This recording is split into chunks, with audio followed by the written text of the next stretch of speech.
Bismillahirrahmanirrahim. Assalamualaikum warahmatullahi wabarakatuh. Waalaikumsalam. Waalaikumsalam warahmatullahi wabarakatuh. Yang saya hormati Bapak Ibu Guru dan para rekan-rekan tata usaha SMA Negeri 1 Padok yang pada kesempatan pada malam hari ini bisa mengikuti penyuluhan integritas anti korupsi untuk di sekolah kita. Yang kami undang terutama yang kami harapkan, yang sangat kita harapkan adalah yang Bapak Ibu semua yang memiliki peranan dalam pencegahan atau penebalan integritas korupsi. Sebelumnya kita panjatkan puji dan syukur kita ke hadirat Allah Subhanahu wa taala karena pada malam hari ini walaupun malam-malam kita bisa mengikuti kegiatan penyuluhan anti korupsi ini. Ya. Bapak Ibu, ini adalah materi kita untuk penyuluhan pada malam hari ini, materi dasar anti korupsi yang berkaitan dengan integritas anti korupsi. Bapak Ibu, kita semuanya mengetahui bahwa usaha dan mencegah serta menentang adanya korupsi ini banyak alasan-alasan mengapa kita semuanya harus bersatu padu saya koproyo untuk mengadakan perlawanan terhadap korupsi itu sendiri. Perlawanan terhadap korupsi itu merupakan hal yang sangat penting dan sudah harus digerakkan ke semua rakyat Indonesia, harus dibudayakan. Dan syukur-syukur bisa yang namanya korupsi itu lenyap dari bumi Indonesia. Untuk mencegah adanya korupsi, tindakan korupsi, itu dalam satu komunitas nanti harus ada yang memang komunitas anti korupsi begitu. Dan ini sudah walaupun kita bukan lembaga seperti KPK, namun di lapangan kita bisa melaksanakannya. Nah, menurut Pak Indra Furqon, itu materi dalam dasar-dasar anti korupsi itu yang dapat kita lakukan yang sudah ada adalah satu, penyuluhan anti korupsi kepada seluruh lapisan masyarakat. Kemudian gerakan anti korupsi dengan hadirnya KPK. Nah, kalau yang nomor satu tadi itu yang dilaksanakan oleh masyarakat, ada banyak sekarang banyak ini ya penggiat-penggiat anti korupsi. Kemudian itu sekarang KPK sudah lama ada. Kemudian ada kajian anti korupsi melalui berbagai riset, jurnal, dan pusat studi. Kemudian dengan pembangunan sistem anti korupsi dengan hadirnya berbagai aplikasi untuk mencegah korupsi. Kemudian implementasi dalam pendidikan anti korupsi dalam materi pembelajaran pada semua satuan dan jenjang pendidikan. Nah, ini pembelajaran yang tentang anti korupsi ini sudah nampaknya sudah lama ya, sudah sering di mata pelajaran terkait, misalnya seperti pelajaran agama, kemudian PKN, kemudian juga mungkin sosiologi, mungkin pelajaran-pelajaran lain yang berkorelasi terhadap itu. Ya, itu sudah diadakan. Kemudian sebenarnya tujuan akhir usaha mencegah dan menentangkan korupsi itu apa, Bapak Ibu?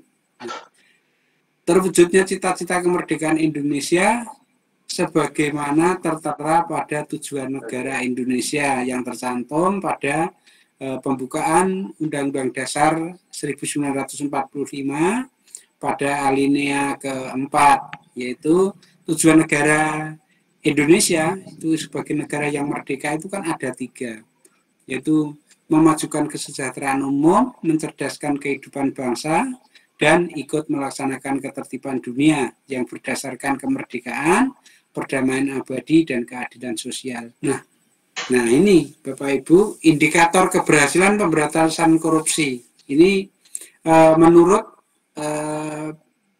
Pak Indra Furkon KPK pada materi dasar anti korupsi itu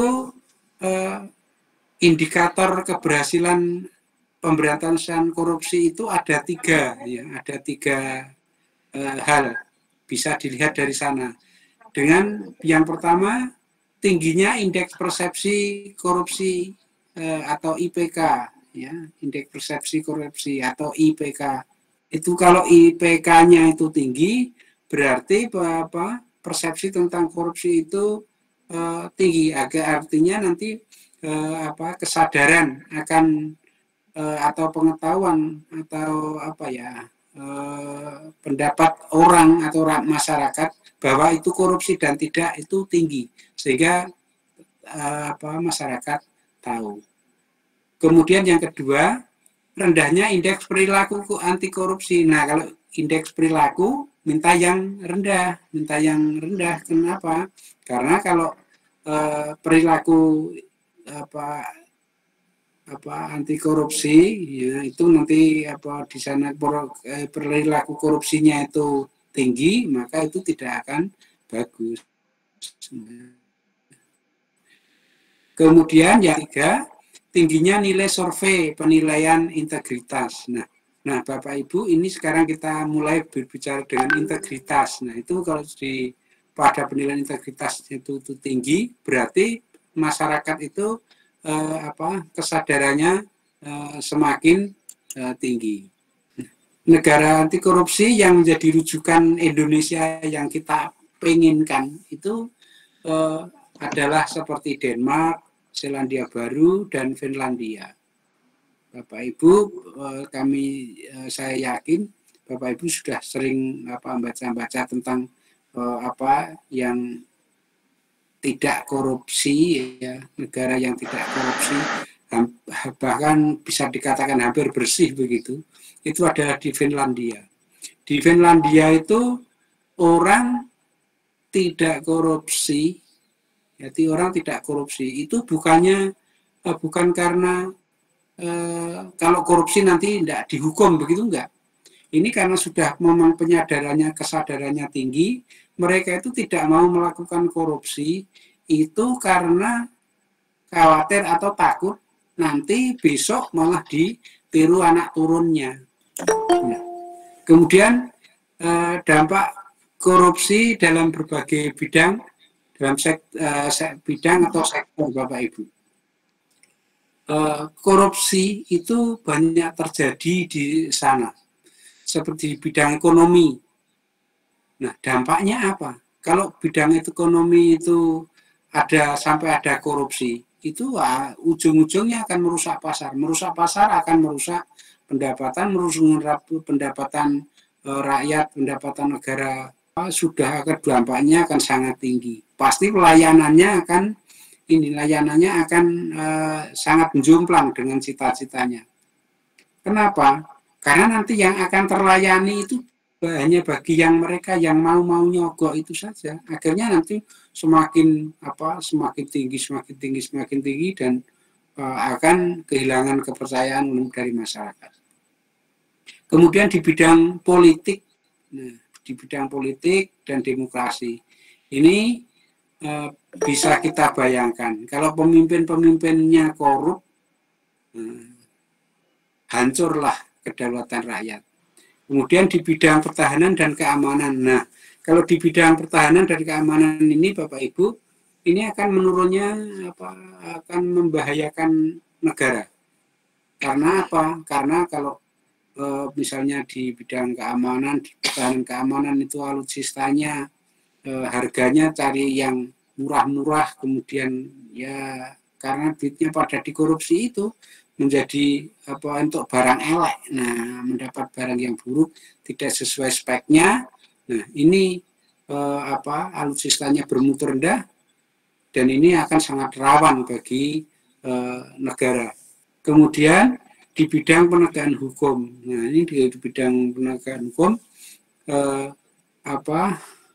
dampaknya kalau terjadi bidang hukum itu nanti pemputusan perkara itu menjadi tidak adil. Nah, kita bisa membayangkan akan seperti apa. Untuk perbandingan antara kerugian keuangan negara dengan hukuman finansial koruptor, ini Bapak Ibu sudah banyak membaca, nggih. Itu biaya korupsi itu sangat tinggi.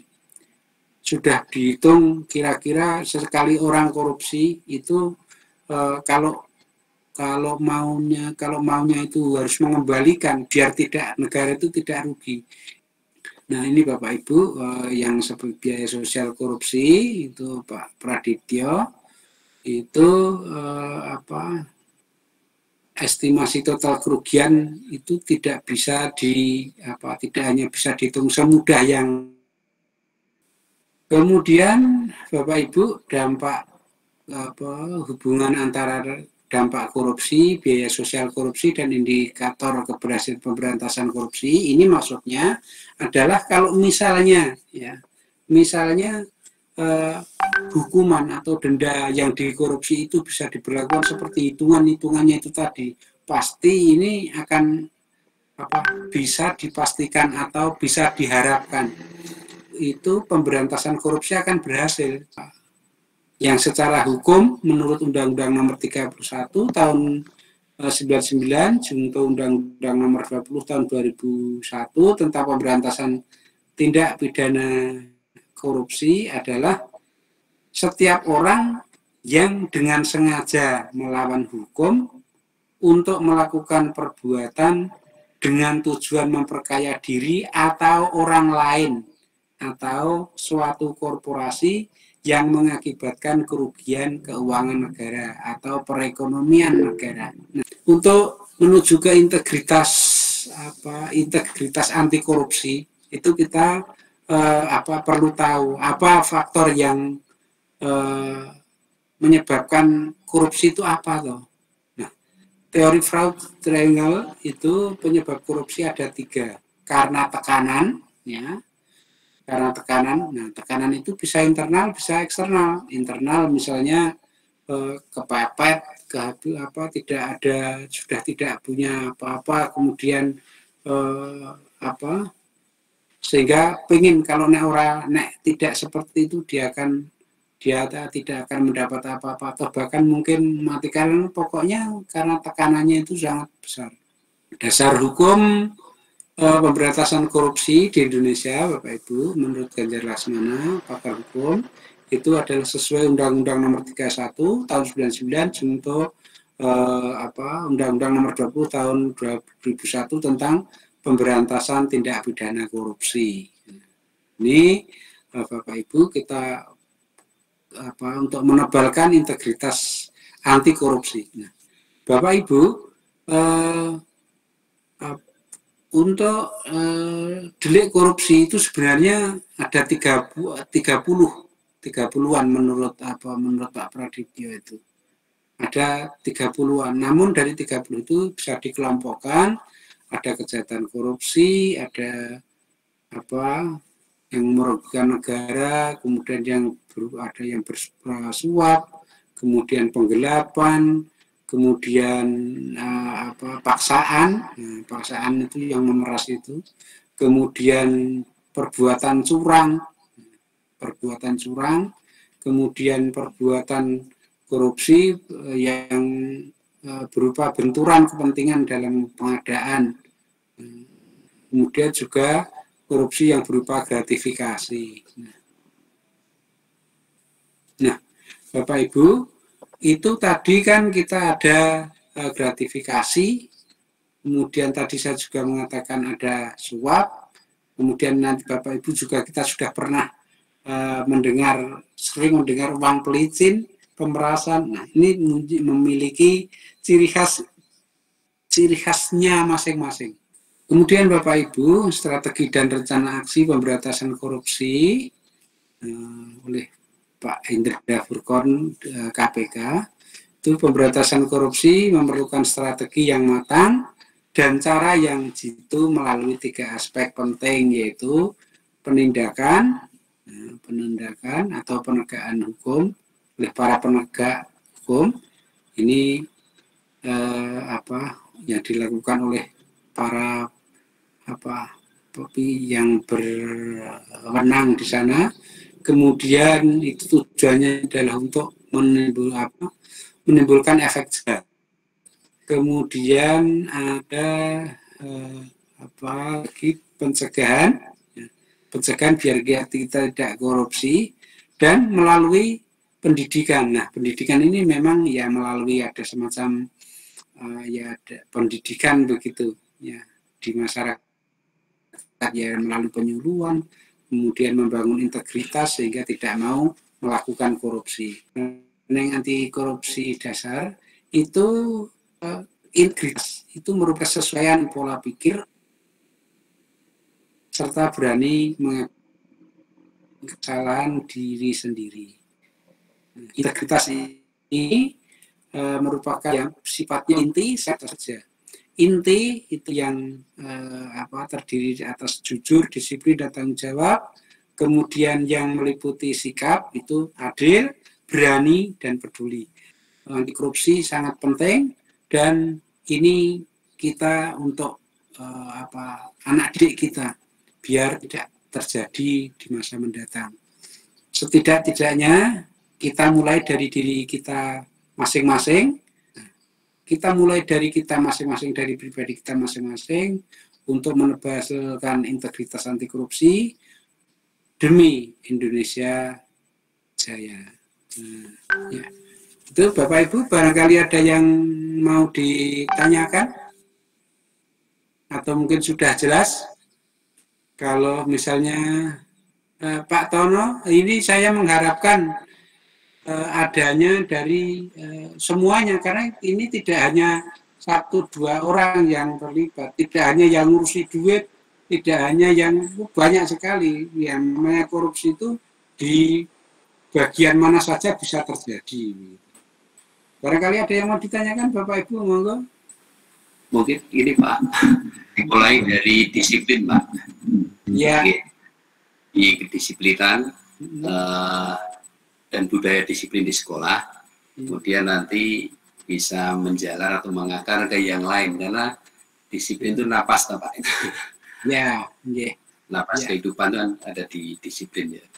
Ya, kalau sekali. Di berbagai bidang ya, berbagai lini ya.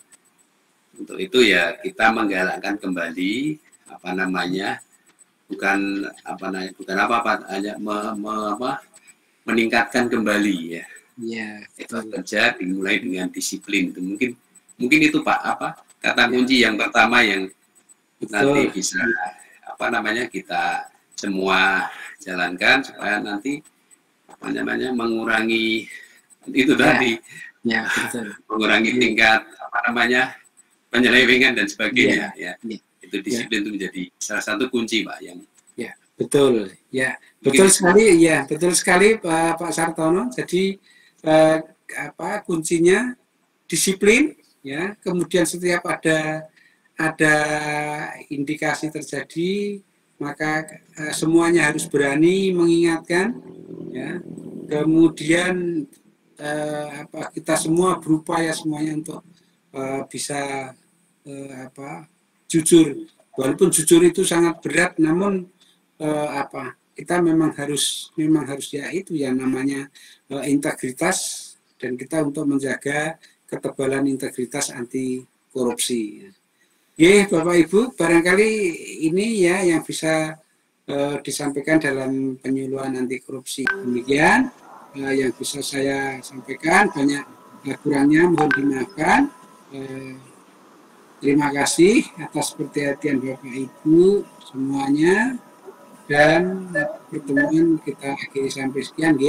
Terima kasih. Akhirul kalam. Wassalamualaikum warahmatullahi wabarakatuh.